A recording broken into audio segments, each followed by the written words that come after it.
కాసేపట్లో ప్రజాభవన్లో కాంగ్రెస్ ప్రభుత్వం కీలక సమావేశం నిర్వహించనుంది. సీఎం రేవంత్ రెడ్డి, మంత్రులు, ఎమ్మెల్యేలు, ఎమ్మెల్సీలు సమావేశానికి హాజరు కానున్నారు.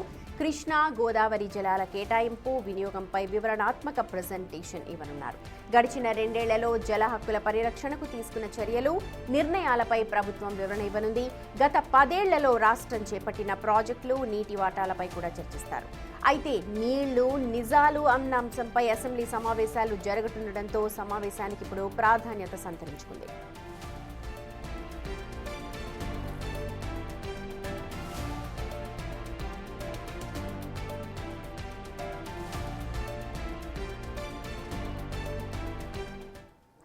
రైట్, మా ప్రతినిధి వాసు ఫోన్ లైన్ లో జాయిన్ అవుతున్నారు.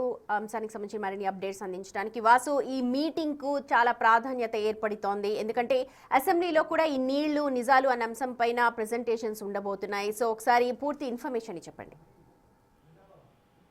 సుమతి, ప్రజాభవన్ లో మరి కాసేపట్లో ప్రభుత్వం కీలక సమావేశాన్ని ఏర్పాటు చేస్తుంది. ఈ సమావేశానికి ముఖ్యమంత్రి రేవంత్ రెడ్డితో పాటు డిప్యూటీ సీఎం, మరోపక్క మిగతా మంత్రులు, ఎమ్మెల్యేలు, ఎమ్మెల్సీలు అందరూ కూడా హాజరు కాబోతున్నారు.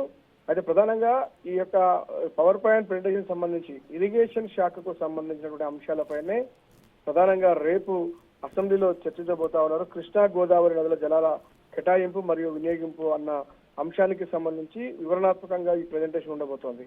అయితే గత 2 సంవత్సరాల్లో కాంగ్రెస్ ప్రభుత్వం తీసుకున్నటువంటి నిర్ణయాలు ఏంటి, ప్రాజెక్టుల కోసం చేస్తున్నటువంటి కృషి ఏంటి, జల హక్కులు పరిరక్షణ కోసం చేస్తున్నటువంటి పోరాటం ఏంటి అన్న అంశానికి సంబంధించి కూడా పూర్తి స్థాయిలో ఈ నిర్ణయాలపైన ఒక వివరణాత్మకమైనటువంటి పీపీటీ ఉండబోతా ఉంది. దీన్ని ఉత్తమ్ కుమార్ రెడ్డితో పాటు ఇరిగేషన్ శాఖ అధికారులు కూడా పాల్గొని ఎమ్మెల్యేలకు, మంత్రులకు, ఎమ్మెల్సీలకు వివరించబోతా ఉన్నారు. అయితే గత 10 ఏళ్ల పాలనలో కూడా బీఆర్ఎస్ చేసిందేంటి, చేసినటువంటి ఇరిగేషన్ ప్రాజెక్టుల వల్ల ఇరిగేషన్ ఏదైతే నీటి వాటాల విషయంలో లాలూచి పడ్డటువంటి నేపథ్యానికి సంబంధించి తెలంగాణకు, తెలంగాణ రైతాంగానికి జరిగినటువంటి నష్టం ఏంటి, దానివల్ల ప్రస్తుతం మనం పడుతున్నటువంటి ఇబ్బందులు ఏంటి అన్న అంశానికి సంబంధించి ఆధారాలతో కూడినటువంటి ఏదైతే జీవోలు ఇచ్చారో, ఏదైతే ఏపీతో ఒప్పందాలు చేసుకున్నారో, సిడబ్ల్యూసీ సమావేశాలకు సంబంధించినటువంటి అంశంలో కూడా ఏదైతే అంగీకరించారో వాటన్నిటికీ గత 10 ఏళ్ల బీఆర్ఎస్ పాలనలో జరిగినటువంటి అన్యాయానికి సంబంధించి కూడా వివరించబోతున్నారు. రేపు జరిగేటువంటి నీళ్లు, నిజాలు అన్న అంశంపై అసెంబ్లీలో సమావేశాలు జరగబోతా ఉన్నాయి. ఈ సమావేశంలో జరిగే నేపథ్యంలో ఎందుకంటే బీఆర్ఎస్ పార్టీకి సంబంధించినటువంటి ఉనికిని కాపాడే ప్రయత్నంలో భాగంగా లేనిపోని అబండాలు ప్రభుత్వం పైన వేస్తా ఉంది, అబద్ధాలను ప్రచారం చేస్తా ఉంది అన్న అంశానికి సంబంధించి కూడా ఇప్పటికే ముఖ్యమంత్రి రేవంత్ రెడ్డి, ఉత్తమ్ కుమార్ రెడ్డి, పలువురు మంత్రులు కూడా మాట్లాడడం జరిగింది. కాబట్టి రేపు అసెంబ్లీలో సమర్థవంతంగా సమాధానం ఇచ్చేందుకు అందరూ సంసిద్ధంగా ఉండాలి. ఏ జిల్లా మంత్రి ఆ జిల్లాకు సంబంధించినటువంటి ప్రాజెక్టులు, నీళ్లు, మరోపక్క ఇతర అంశాలకు సంబంధించినటువంటి పూర్తి స్థాయి అవగాహన కలిగి ఉండాలి. ప్రతి ఒక్కరు కూడా హాజరు కావాలి అసెంబ్లీ సమావేశాలకు ముఖ్యమంత్రి ఇప్పటికే ఆదేశాలు జారీ చేశారు. కాబట్టి ఈ పవర్ ప్లాంట్ ప్రెజెంటేషన్ అనేది నీళ్లు, నిజాలనే అంశంపైనే జరగబోతుంది. కాబట్టి అందరికీ అవగాహన ఉండాలి అన్న నేపథ్యంలోనే ప్రస్తుతం యొక్క పవర్ పాయింట్ ప్రెజెంటేషన్ ఏర్పాటు చేశారు. ఈ పవర్ పాయింట్ ప్రెజెంటేషన్ లో కూడా అందరూ కూడా హాజరు కాబోతున్నారు. మొత్తం ఉన్నటువంటి మంత్రులతో పాటు ఎమ్మెల్సీలు, ఎమ్మెల్యేలు అందరూ కూడా హాజరు. రేపు అసెంబ్లీకి వెళ్ళేటువంటి ప్రతి ఒక్క సభ్యుడు కూడా ఈ ప్రెజెంటేషన్ రావాలని ఇప్పటికే వాళ్ళకు ఉత్తమ్ కుమార్ రెడ్డి ఇరిగేషన్ శాఖ నుంచి కూడా ఆదేశాలు పంపడం జరిగింది. ఈ నేపథ్యంలో మరి కాసేపట్లోనే ముఖ్యమంత్రి అధ్యక్షతన ప్రస్తుతం ఈ పవర్ పాయింట్ ప్రెజెంటేషన్ జరగబోతా ఉంది. వాసు, బీఆర్ఎస్ నేతలు కూడా ఒక ప్రెజెంటేషన్ కోసం అంటూ విజ్ఞప్తి చేశారు. దానిపైన ఏమన్నా మాట్లాడే అవకాశం ఉందా?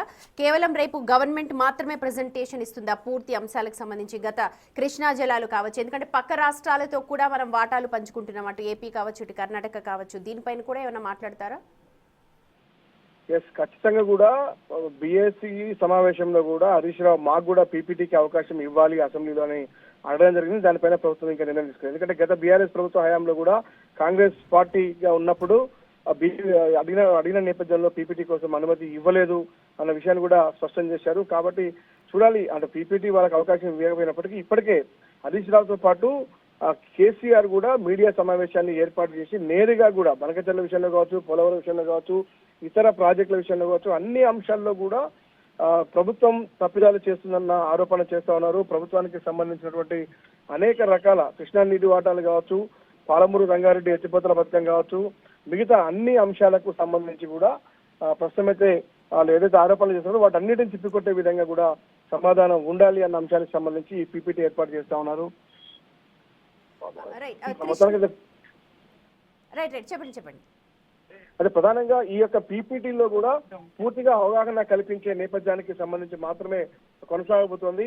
అయితే దీంట్లో అంటే గత బీఆర్ఎస్ ప్రభుత్వ హయాంలో చేసినటువంటి ప్రాజెక్టులు అంటే మనం కాళేశ్వరంతో పాటు కూలిపోయినటువంటి 3 బ్యారేజీలకు సంబంధించినటువంటి మొత్తం రాష్ట్రం పైన ఆర్థిక నష్టం ఎంత పడింది, ఎలా విధంగా ప్రభుత్వం ఈ రోజు ఫైనాన్షియల్ గా ఎంత కోల్పోయింది అన్న అంశానికి సంబంధించినటువంటి ఆర్థికంగా ఏ స్థాయిలో ప్రభుత్వం ఇబ్బంది పడుతూ ఉంది, పూర్తిగా కాళేశ్వరానికి సంబంధించినటువంటి మళ్ళీ 3 బ్యారేజీలు కూడా పునర్నిర్మించాల్సినటువంటి పరిస్థితి ఏర్పడింది.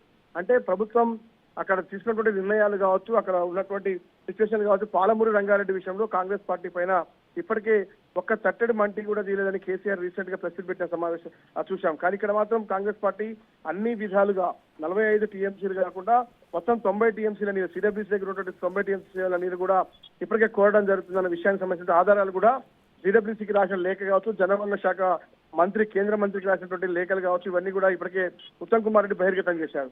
అంటే ఒక పక్కన బీఆర్ఎస్ పార్టీ చేస్తున్నటువంటి ఆరోపణలు అబద్ధం అని చెప్పడానికి ప్రస్తుతం ఈ ఒక పీపీటీ అని చెప్పాలి.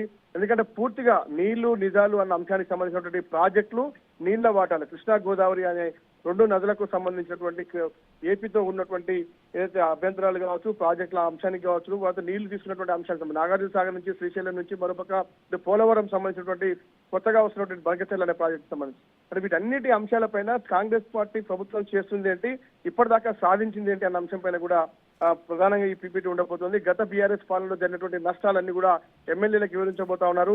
అంటే ఏ ఎమ్మెల్యే పరిధిలో ఉన్నటువంటి అంశాలు వాళ్ళు మాట్లాడడంతో పాటు ఆ జిల్లా మంత్రులు, ఇన్ఛార్జ్ మంత్రులు కూడా ఆ జిల్లాలో పోయినటువంటి నష్టం ఏంటి, జరిగినటువంటి నష్టం ఏంటి అన్న అంశం పైన కూడా మాట్లాడేందుకు సంసిద్ధం చేస్తా ఉన్నారు. ఒక్కొక్కరు ఒక్కొక్క సబ్జెక్టు మీద అసెంబ్లీలో పూర్తిగా సమాధానం ఇచ్చే విధంగా సంసిద్ధంగా ఉండాలని ఇప్పటికే ముఖ్యమంత్రి ఆదేశాలు జారీ చేశారు. కాబట్టి నీళ్లు నిజాలు అన్న అంశం పైన మాత్రమే అసెంబ్లీలో సమావేశాలు జరుగుతాయి. కాబట్టి వాటన్నిటికీ సన్నద్ధంగా ఉండేందుకు ఈ రోజు ఒక పీపీటీని అయితే ఏర్పాటు చేయడం జరిగింది. అంటే ఇప్పటిదాకా హరీష్ రావు, కేసీఆర్ తో పాటు బీఆర్ఎస్ నేతలు మాట్లాడుతున్న మాటలన్నీ కూడా అవి అబద్ధం. వాళ్ళు ఏ విధంగా దాన్ని మసిపూసి మారేడికాయ చేస్తా ఉన్నారు, దాన్ని ఏ విధంగా తిప్పికొట్టాలి అన్న అంశానికి సంబంధించి మాత్రమే ఈ పీపీటీ సమావేశం. మొత్తం ప్రజాభవన్కి అయితే ఒక్కరొక్కరుగా ఎమ్మెల్యేలు, మంత్రులు కూడా అందరూ చేరుకునే పరిస్థితి, ఎమ్మెల్సీలు కూడా ఇప్పటికే చేరుకుంటున్నారు. మరి కాసేపట్లో ముఖ్యమంత్రి రేవంత్ రెడ్డి కూడా ప్రజాభవన్ కు చేరుకోబోతున్నారు. ప్రజాభవన్ మొదటి అంతస్తులో కూడా ఈ యొక్క పీపీటీ ఉండబోతోంది. పూర్తిగా నీళ్లకు సంబంధించినటువంటి అంశాలు, ప్రాజెక్టు సంబంధించిన అంశాలపైన ఉన్నటువంటి అందరి సభ్యులకు అర్థమయ్యేలా ఈ పీపీటీ ఉండబోతోంది.